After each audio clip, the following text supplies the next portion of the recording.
Bismillahirrahmanirrahim. Bismillahirrahmanirrahim. Alhamdulillahirabbil alamin. Allahumma shalli wa sallim ala sayyidina Muhammadin miftahi babi rahmatillah adada ma fi ilmillah. Salatan wa salaman daimain bidawami mulkillah wa ala alihi wa sahbihi. Allahumma salli ala sayyidina Muhammadin salatan taftahu biha lana futuhal arifin wa tufaqihuna biha fid din wa ala alihi wa sahbihi. Assalamualaikum warahmatullahi wabarakatuh. Jadi saya itu bersama Mas Seto keluar cari martabak terang bulan. Parkir di pinggir jalan, Mas Seto turun beli martabak, saya nunggu di mobil. Ya nunggu di mobil karena sopirnya saya. Kan sopir harus jaga mobil, bosnya lagi tuh turun. Ya. Saya tunggu. Rupanya ini martabak nggak jadi butuh proses. Di situ saya dapat ilmu. Mau makan yang enak, yaitu ada proses. Proses nih yang proses nggak enak. Yang nunggu juga kurang enak, yang makan langsung ya enak. Nah kadang-kadang murid-murid ini rodok kurang ajar. Murid-murid ya bukan kita, bukan. Murid-murid agak kurang ajar. Jadi dia tidak memperhatikan proses gurunya, tapi dia cuma lihat ujungnya. Enak ya. Jadi Habib Muhammad enak ya. Cuman duduk ceramah, ganti motor, ganti mobil, ganti motor, ganti mobil. Ya, yang dilihat cuma ujungnya. Nggak lihat prosesnya nih, prosesnya nggak dilihat. Itu yang pertama. Yang kedua, sesuatu mau jadi enak itu ya ada prosesnya. Ternyata roti terang bulan itu namanya terang bulan. Ternyata harus digosongkan ya. Harus dipanasi, ya digoreng, dibakar sedemikian rupa. Baru nanti rasanya enak. Coba kalau kemudian mentahan, enak atau nggak enak? Ya enak. Kejunya. Ya enak coklatnya. Tapi coklat dan keju itu setelah proses. Jadi coklat dan keju. Jadi barang enak itu butuh proses. Nah, di tengah-tengah begitu, di pinggir jalan, trotoar, saya lihat ada bapak-bapak tua lagi duduk megang tongkat mirip saya. Ada tas kresek di sampingnya. Saya lihat, ini kok sajaknya saya kenal orang ini. Loh, ini temannya ayah saya almarhum. Ya, temannya almarhum ayah saya. Itu saya senangnya luar biasa. Ya Allah, rezeki besar buat saya. Bisa bekti sama orang tua. Karena dalam sabda Nabi Muhammad SAW dinyatakan, salah satu cara bekti kepada orang tua yang sudah meninggal dunia adalah menyambung silaturahim dan berbuat baik pada teman-teman orang tua. Turun dari mobil, nawaitu birrul waliden. Nawaitu birrul waliden. Bukan jadi sopir lagi. Sopirnya tuh turun, nawaitu birrul waliden. Duduk di pinggir jalan. Ya ngelesot di bawah gitu. Jadi orang kalau lihat, wah betapa tawadhu'nya Habib Novel. Masya Allah.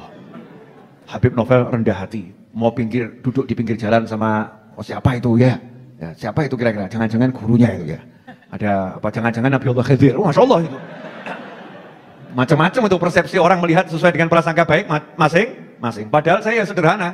Lihat temannya almarhum ayah saya, ya saya wajib menganggap itu seperti orang tua. Saya turun, duduk. Alhamdulillah martabaknya itu 20 menit kemudian baru jadi.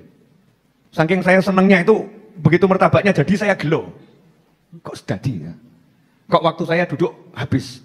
Karena duduk 20 menit itu saya dapat ilmu yang luar biasa. Itu kalau di YouTube mau diviralkan kasih judul Habib Novel ketemu orang sakti. Masya Allah. Wah itu nanti viewernya banyak itu ya. Habib Novel ketemu orang sakti. Habib Muhammad pun penasaran. Belum cerita ya? Oh belum ya. Mau dengar Habib? Masya Allah. Ini prestasi buat saya. Didengar Habib Muhammad. Masya Allah.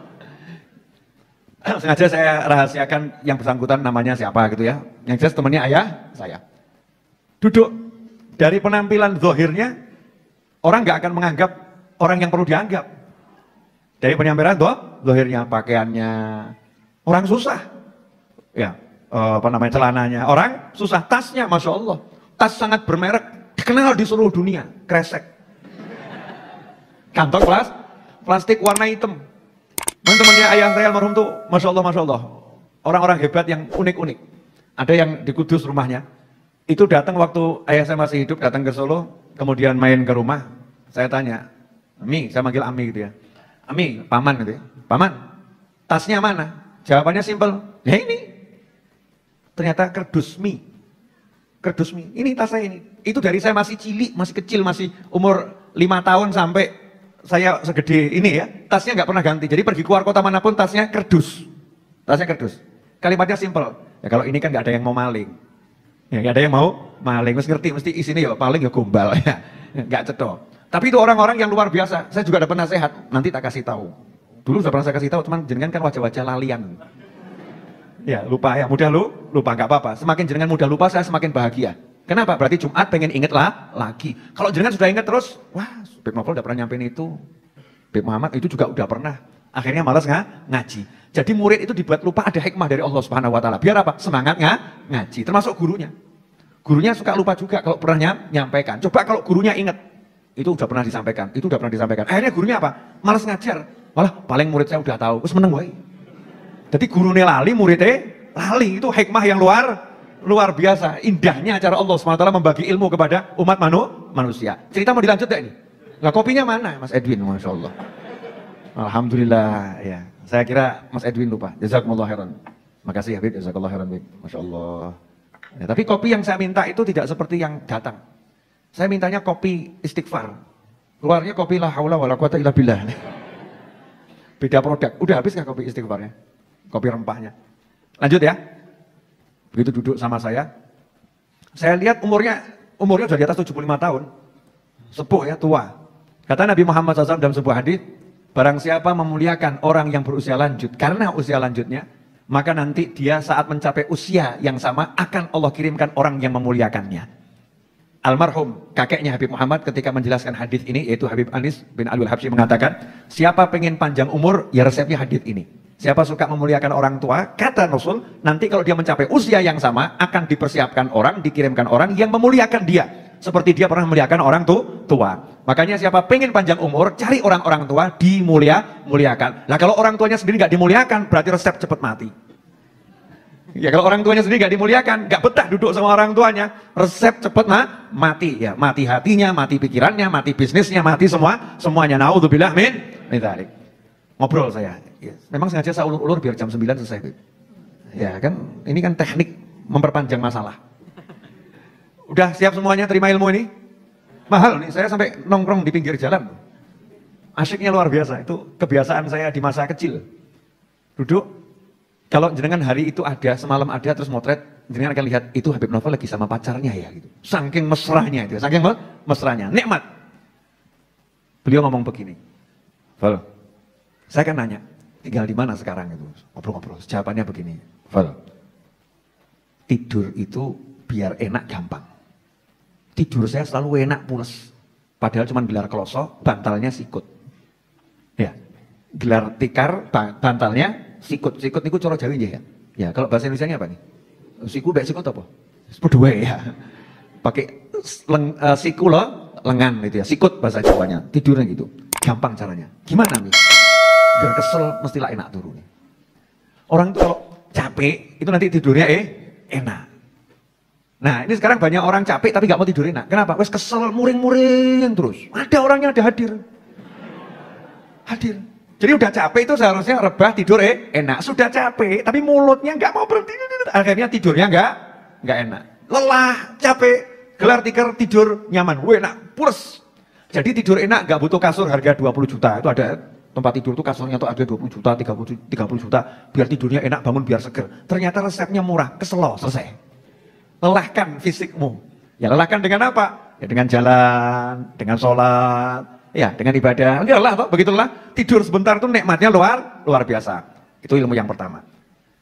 Ilmu yang kedua, ini saya langsung singkat-singkat. 20 menit lebih saya ngobrol kok. Mau saya bagikan dalam waktu 5 menit berarti kan udah dikompres ya. Dikompres, disingkat. Ilmu yang kedua ini cocok untuk ibu-ibu. Bu, punya anak. Alhamdulillah, insya Allah cocok ini Bu. Punya suami. Wah ini lebih cocok lagi. Kalimatnya begini, anakmu itu diamkan saja, biarkan saja bermain-main. Bertingkah model macam-macam namanya anak-anak, ya seperti itu, biarkan seperti itu. Jangan dimarahin terus. Jangan kamu marah-marahin anakmu terus. Kenapa? Karena anakmu kamu marah-marahin terus, dia tetap anak-anak. Betul ya Bu ya? Jadi kira-kira kalau anaknya dimarahi tiba-tiba jadi ibu enggak? Jadi anak yang genah. Otake dinggo. Iki sing kira-kira sing otake sing gak dinggo sing ndi?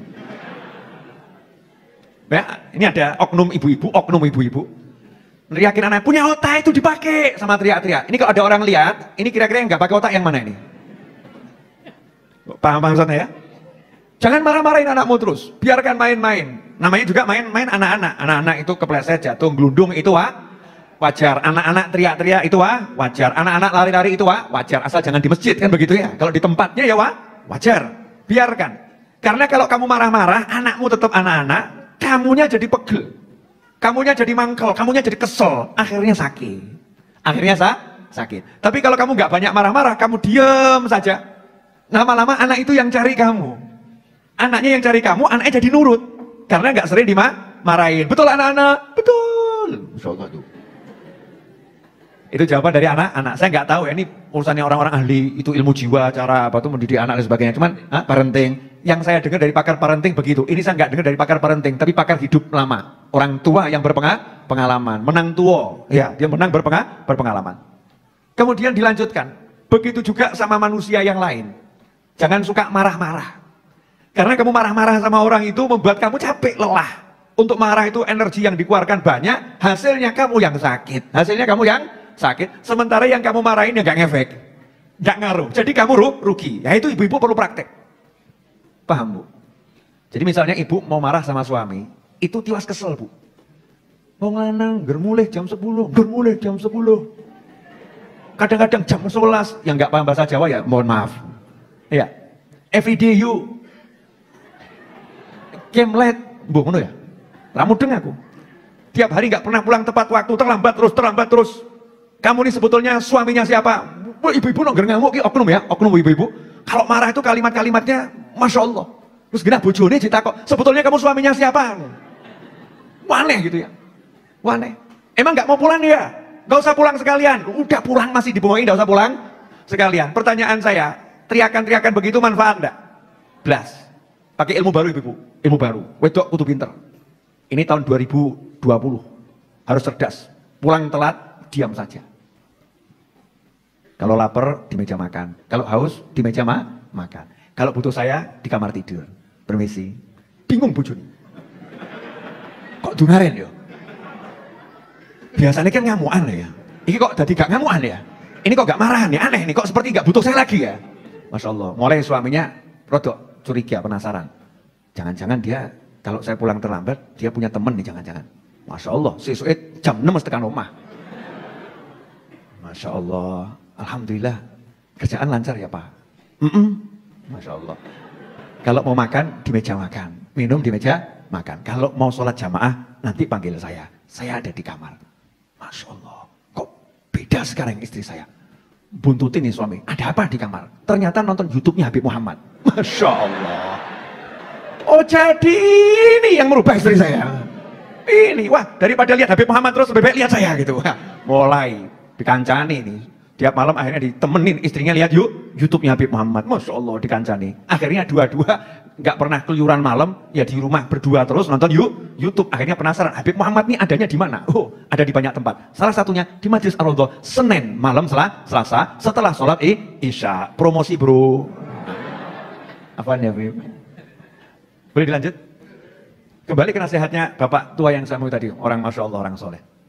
Apa kalimat berikutnya? Tadi ojo ngamuk. Jangan marah. Karena kamu marah-marah itu yang sakit dirimu sendiri. Nasihat berikutnya, ketenangan hati bisa tenang, seneng, itu lebih mahal dari kekayaan model apapun. Kalau bahasanya boleh saya rubah, kekayaan bisa mendapatkan kesenangan di hati ini seneng gitu ya, seneng, tenang, itu adalah kekayaan yang paling mahal. Jadi Val, seneng-seneng no hatimu, yang penting gak kebablasan. Senang-senangkan hatimu, tapi jangan kelewatan. Kelewatan itu kalau melakukan yang haram, itu kelewatan. Selama gak haram, gak seneng no hatimu. Kenapa? Karena kalau hatimu seneng, badanmu sehat. Badanmu sehat. Kalau udah badan sehat itu ya ibadah, ya enak, cari ilmu ya enak, semuanya enak, makan juga enak. Seneng no hatimu. Lah orang sekarang nih bukan buat seneng hati, cari hal yang buat hatinya nggak seneng. Contoh ibu-ibu, oknum ibu-ibu. Maaf ya Bu, maaf betul ini ya. Oknum ibu. Afwan ya Bu. Lihat suaminya pulang, seneng atau nggak seneng? Senang. Lihat suaminya duduk, seneng atau nggak seneng? Senang. Lihat suaminya wangi, seneng atau nggak seneng? Tapi kadang ibu-ibu itu kena, oknum ibu-ibu kena bisikan setan, mulai mengeluarkan omongan yang merusak suasana hati. Tumben kok harum. Tadi habis ketemu siapa? Yang model begini ada enggak nih? Ada. Bojone batin. Mambu keliru. Wangi keliru. Jawab, ya enggak ketemu siapa-siapa. Ini kan habis pulang kerja pengen ketemu kamu, harum, kan bagus. Loh nikah 20 tahun kamu nggak pernah begini kok. Baru hari ini kamu seperti ini kok. Pasti kamu ada tadi janjian sama siapa? Ayo ngaku, ayo ngaku. Bahas ini handphonenya, mulai gaya. Masya Allah. Bahas ini handphonenya, rebut handphone suami. Langsung, lihat. Nah ini tadi jam 5 kok kamu ada WA yang masuk.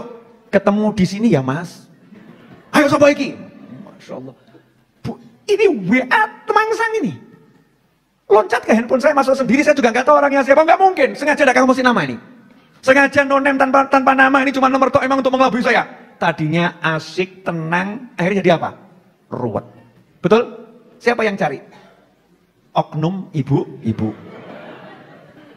Oknum ibu-ibu. Ada enggak oknumnya? Ada. Walaupun modelnya berbeda, ada. Tadinya cuma coba-coba, maunya bercanda, tapi bercandanya itu ngeri, akhirnya jadinya ruwet. Seneng no hatimu. Kalau ngomong tuh yang bagus-bagus, yang enak-enak, menyenangkan hati, gitu loh ya. Misalnya suami pulang, Masya Allah mas, awak mungkin kok mampu, Masya Allah mas, tak dusi ya, Masya Allah. Suami jawab, aku cek urip aja mbak dusi saiki. Maksudnya gak ngono ya. Itu di kamar mandi udah ada parfum, udah ada sabun yang terbaik, Masya Allah. Mau apa? Silahkan mandi, minuman model apapun akan aku siapkan. Yang penting wujudnya air. Ya, air teh, air kopi kan ya. Wedang itu, siap. Guyon kan asik, gak usah ngomong yang aneh. Seneng no hatimu. Jadi ilmu nyenang no hati itu orang sekarang itu banyak yang gak bisa. Sudah duit gak punya, pekerjaan gak jelas, ya hati ruwet kan ya aneh. Saya tadi barusan kedatangan tamu, Masya Allah. Boleh cerita lagi? Sampai saya minta tolong Habib Muhammad, ini rezeki buat saya Habib Muhammad tadi bisa meninggalkan taklimnya, kemudian beliau ke sini yang di sana diwakilkan pada yang lain ya. Mau saya ceritain? Mau? Ya sabar, langsung kabeh dintekno saiki. Sabar. Saya ceritakan yang tadi dulu ya. Seneng no hatimu, karena ketenangan hati itu mahal, harganya mahal. Asal tidak melakukan yang haram. Saya pernah diajak sama teman saya pergi ke suatu tempat, kata beliau. Ya saya itu kan seneng nemeni orang. Orang makan sendiri kan gak enak tuh ya. Kalau makan ngajak orang itu enak. Nah saya suka kalau makan sama orang. Diajak makan orang saya juga senang. Saya niatnya nyenengkan hati saya dan niatnya nyenengkan hati dia.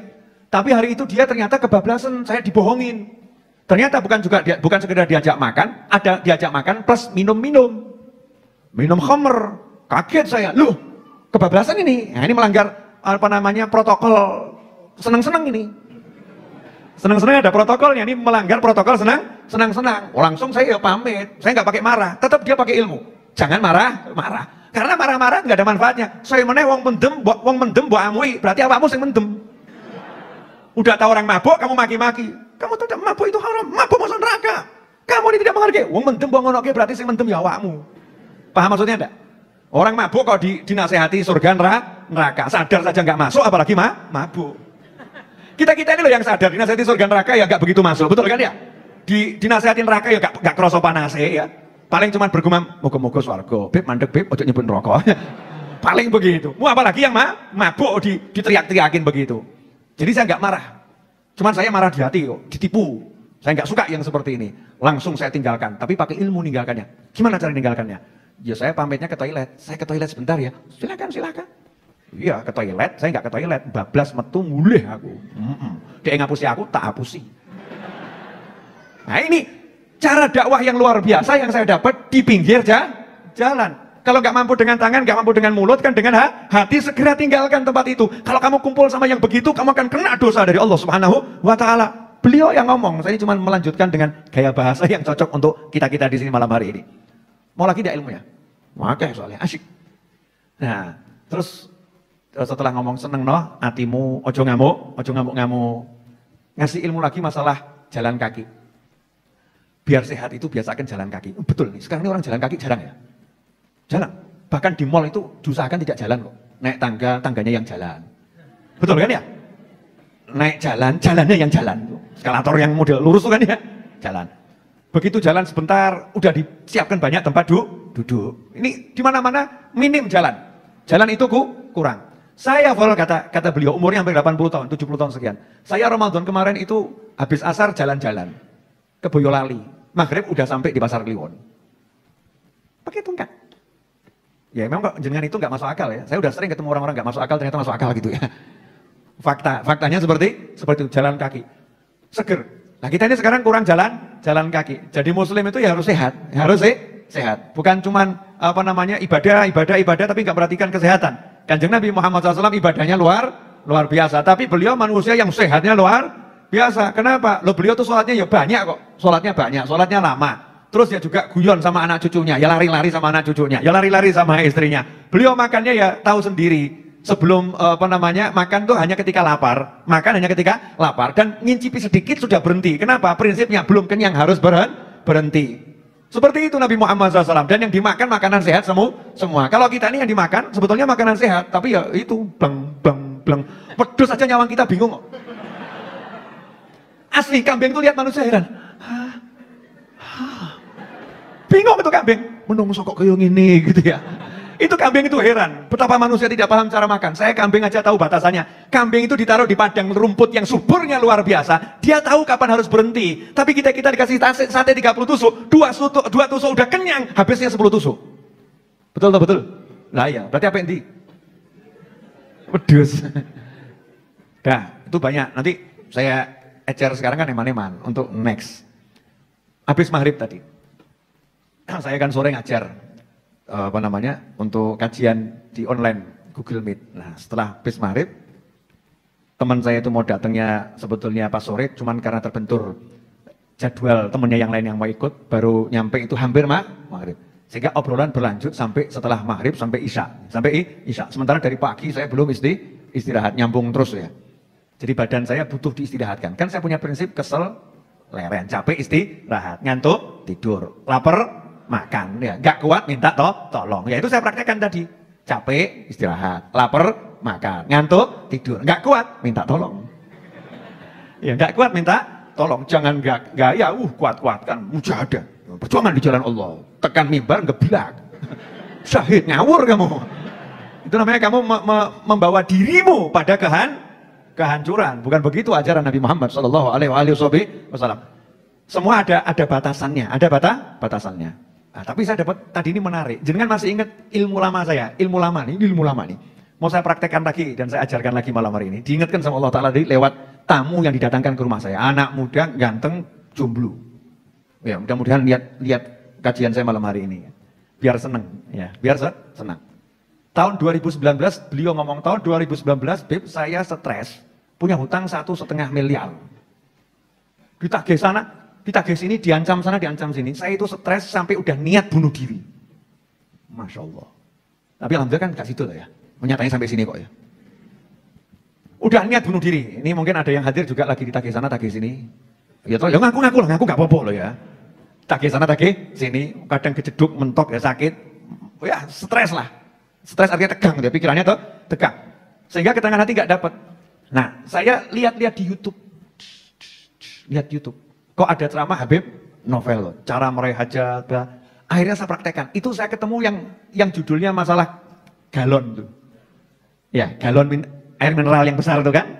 Kamu kalau punya hajat, tulis di galon hajatmu. Pengen haji, pengen umroh, pengen beli rumah. Mulailah kamu tunjukkan niatmu dengan nyemplungkan duit ke situ. Punya 100.000, cemplungkan. Punya 50.000, cemplungkan. Punya 10.000, cemplungkan. Tiap hari kamu usahakan, pokoknya ya Allah saya niat, saya mau usaha bayar utang saya. Saya punyanya sekian, masukkan. Saya praktekkan, Bib. Jadi dia bukan pakai galon mineral yang gede, tapi dia pakai galon, pakai botol sosis kecil. Ya kecil, botol sosis kecil gitu, bening ya. Terus ditulis sih hajatnya itu ya. Bahkan tanggalnya ditulis September 2019, setahun yang lalu. Nomor 1 hutang lunas. Nomor 2, beli mobil mereknya ini, nggak enak disebutkan, iklan saya nggak dibayar kok. Itu ya, beli mobil mereknya ini. Yang ketiga, punya tabungan 5 miliar. Yang keempat, menikah. Yang kelima, berangkat umroh. Tadi itu dia datang ke sini bawa apa namanya, wadahnya yang kosong itu, ada tulisannya di bawah. Bib, ya. Ini saya bawa sebagai saksi. Semua yang saya tulis di sini dengan mengikuti cara yang Habib ajarkan tadi, sungguh-sungguh minta nyemplungin isonya itu, dapat semua. Satu yang belum, Bib, nikah. Tabungannya 5 miliar loh. Golek ono. Yang di atas siapa ya? Siapa ya? Pak mantu. Tabungan 5 miliar, rumah dapat, mobil dapat, ya umroh dapat. Modalnya gara-gara yakin minta sama Allah, usaha, niat betul, cemplungkan. Jadi. Dan jenengan nggak praktek kok. Apa ya iso to ya? Masa sih apa bisa dan seterusnya. Nah, mulai Jumat malam Sabtu ini saya mengajak Anda semua dan semua pemirsa mulai nanti cari lodong atau apa terserah, botol atau apa, tulis sono. Sing apik-apik. 1, niat. Punya duit banyak, senangkan ibu pengen punya mobil, beli mobil untuk ibu misal gitu. Ya. A B C D tulis semuanya. Terus ya tenanan, tapi ojo ketok kebak terus tergiur. Orang gue bayar utang tuku sambel. Tuntaskan dulu hutangnya, ya tuntaskan hutangnya. Nanti akan selesai. Kenapa? Karena disebutkan siapa yang niat membayar hutang, Allah yang akan melunaskan hutangnya. Allah yang akan melunaskan hutangnya. Allah loh, bukan usahamu, bukan kemampuanmu, Allah. Kalau udah Allah yang melunaskan, berarti Allah yang ngurus. Nanti Allah akan kasih ide, Allah akan kirim orang, nanti Allah akan bereskan dan seterusnya dan seterusnya. Jelas semuanya? Alhamdulillah, udah 30 menit saya berbicara. Betul Habib ya? Betul. Dan Habib Muhammad kesian, duduk di pojok itu seperti orang bagaimana gitu, saya nggak enak ya. Kiko Habib Muhammad nih. Biasanya kita kan duet di podcast-podcastan ya Habib ya. Udah tonton podcast kami berdua yang terbaru? Mertua vs menantu? Nah, saya nanti berikutnya ada suami vs istri. Suami lawan istri. Problematika suami lawan istri. Oh tadi ada yang datang juga curhat masalah istrinya begini, ya. Di WA ada juga yang curhat suaminya begini dan seterusnya. Itu banyak pertanyaan masuk yang memang pada bingung cara menyelesaikan masalah gitu bagaimana. Padahal itu urusannya simple, ya, simple. Terakhir sebelum saya tutup, saya mau kasih satu ilmu lagi dari Habib Umar bin Muhammad bin Salim bin Hafid. Jadi saya malam-malam itu mau lihat channel YouTube saya, muncul siaran langsung Habib Umar lagi malam Jumat ceramah di pondoknya di Yaman sana di Darim, Darul Mustafa Darim ceramah. Saya lihat. Begitu saya lihat, Masya Allah, dapat ilmu yang banyak. Malam ini mau saya simpulkan dengan satu kesimpulan pendek. Mudah-mudahan jenengan paham. Kalau nggak paham, nggak apa-apa. Berarti belum waktunya. Paham ya? Jangan paksakan. Tapi disimpan dulu. Karena yang disimpan tuh nggak ada nggak manfaat. Nanti pada waktunya akan muncul. Ayatnya kalau saya nggak salah nanti Habib cek. Wal aqibatu lil muttaqin. Wal aqibatu lil muttaqin. Dan hasil yang baik itu hanya untuk orang-orang yang bertakwa. Kalau bahasa bebasnya, orang-orang yang bertakwa itu akan selalu jadi pemenangnya. Itu bahasa bebasnya. Kata Habib ya. Wal aqibatu lil muttaqin. Orang-orang yang bertakwa itu akan selalu jadi pemenangnya. Jadi ada orang berbuat begini, orang berbuat begitu, orang usaha begini, orang usaha begitu. Di dunia ini ada yang begini, ada yang begitu. Nggak usah ngurus. Yang nggak usah ngurus. Karena apa? Pemenangnya tetap orang yang bertakwa.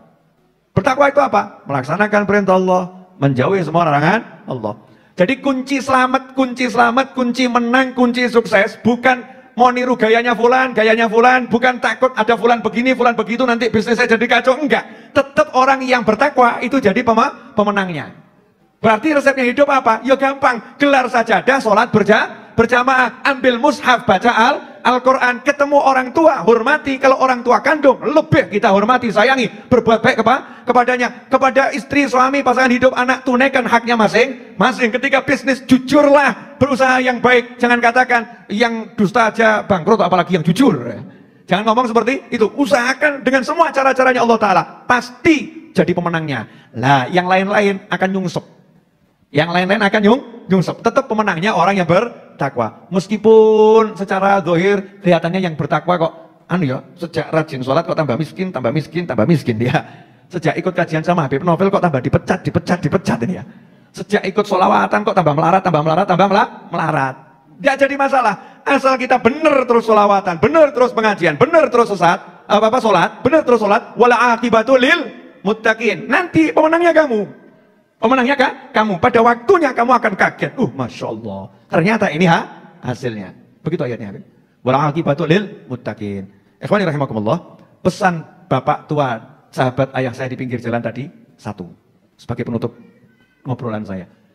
Jangan suka ikut campur urusannya orang lain yang tidak manfaat. Ngurusi orang lain nggak manfaat. Lah ngurusi diri sendiri aja nggak benar-benar kok mau ngurusi orang lain. Jangan salah ya, kalau amar ma'ruf nahi mungkar wajib dengan cara-caranya. Tapi ini yang dimaksud seperti ini loh. Bu, Bu, pernah enggak dengar seseorang ngomong begini? Belum ngomong kok ya. Belum ngomong sudah bilang pernah. Luar biasa ibu-ibu, Masya Allah. Bu, pernah belum? Ya belum tahu ya. Gini loh. Ibu itu ya, ngapain beli kudung yang seperti itu? Nah, mbok beli yang seperti itu. Kok kudung seperti itu kok dibeli? Parani jeng, kudung jelek kok dibeli toh jeng? Ngapain beli kudung yang seperti itu? Sayang lo uangnya, dibuang-buang buat seperti itu. Saya mau nanya, sing tuku sapa? Lah yang beli orang lain kok yang ruwet kamu gitu loh ya. Itu bukan urusanmu, dia beli kudung model apapun urusannya dia. Kamu urusi dirimu sendiri. Kalau kamu nggak suka kerudung model begitu, ya kamu jangan beli kerudung model begitu, nggak usah ngurusi urusannya orang lain. Ahli komentar tentang orang lain, naudzubillah min dzalik. Contoh, Habib Muhammad beli rumah, amin. Ya, sudah punya rumah, beli rumah, amin. Kok Habib Novel komentar? Ya beli rumah ini. Habib, rumah kayak gitu dibeli buat apa? Ini orangnya mintanya ngawur, itu mahal. Itu kalau dulu Habib ngomong sama saya, tak belikan di pojok sana, dapat 10 kali lipat lebih besar, rumahnya lebih bagus. Pertanyaan saya, yang dengar kira-kira seneng atau sebel? Sebel loh. Langsung yang beli saya, pakai duit-duit saya sendiri, pakai gaya nasihati, ya, ngelek-ngelek sisanya. Kurang ajar Habib Novel nih. Sekarang lebih baik kan contohnya kami berdua kan gitu ya, daripada nyontohkan orang lain. Nah ini sekarang banyak orang yang hidupnya habis waktunya ngomentari orang lain, tapi nggak pernah ngomentari dirinya sendiri. Aku kok ya, nggak pernah sholat ba'diyah saya ya. Tapi komentari orang lain, ngapain orang itu sholat kok banyak-banyak? Ngapain dia sholat banyak-banyak? Kan lebih baik waktunya habis untuk bercanda sama istrinya, bercanda sama suaminya, bercanda sama anak-anaknya. Kan lebih bagus waktunya buat seperti itu daripada dia sholat banyak-banyak. Nah ini yang ngomong begini yang nggak bercanda sama suaminya, nggak bercanda sama istrinya, nggak bercanda sama anaknya, nggak sholat banyak-banyak. Tapi apa? Ahli komentar. Naudzubillah min dzalik. Ini harus kita buang sifat begitu. Kadang kita nggak sadar di diri kita ada seperti itu. Itu ada salah satu, saya kalau suka telepon ke Mas Wahid kadang muncul seperti itu. Kalimatnya di nada tunggunya itu loh ya. Telepon Habib Muhammad kadang juga nada tunggunya seperti itu. Kalimatnya kalau nggak salah begini. Tuhan yang hidup Tuhan yang nentuin, hidup kita yang jalanin, orang lain sibuk ngomentarin. Itu singkatnya begitu. Hidup Tuhan yang nentuin, Allah yang nentuin. Kemudian yang jalanin, ya kita masing-masing. Lah orang lain kok sibuk komentari. Ini yang jelek, ini komentator nih. Naudzubillah min dzalik. Ini buang sifat yang seperti itu. Habib Muhammad cocok ini. Kelihatannya dapat bahan buat ceramah di 20 tempat nih. Dari handphone singkat tapi penuh ilmu. Terakhir, saya mau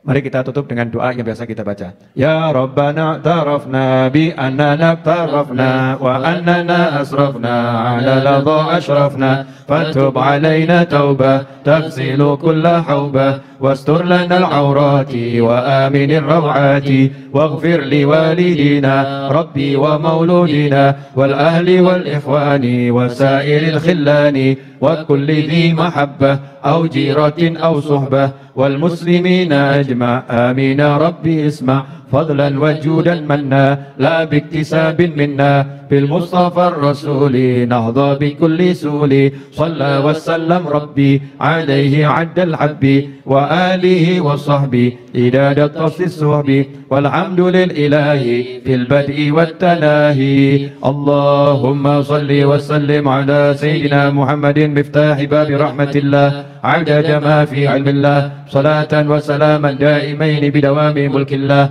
وعلى آله وصحبه. اللهم اجعل في طاعتك فرحي وسروري وفي مرضاتك جميع أموري. اللهم يا عالم بحالاتي ومطلع على سرائري ونياتي اقضي جميع حاجاتي واغفر ذنوبي وسيئاتي وتجاوز عن خطيئاتي وزلاتي وتقبل جميع حسناتي وسامحني فيما مضى وما يأتي واكتبني في ديوان ساداتي واسلك بي سبيل نجاتي في حياتي ومماتي. اللهم إني طامع في عطاك راغب في رضاك مستسلم لقضاك فاكتبني من أولياك واسلك بي سبيل هداك وألحقني بعصياك. وصلى الله على سيدنا محمد وآله وصحبه وسلم. الحمد لله رب العالمين. Tunggu Bismillahirrahmanirrahim. إذا وقعت الواقعة ليس لوقعتها كاذبة خافضة رافعة إذا رجت الأرض رجا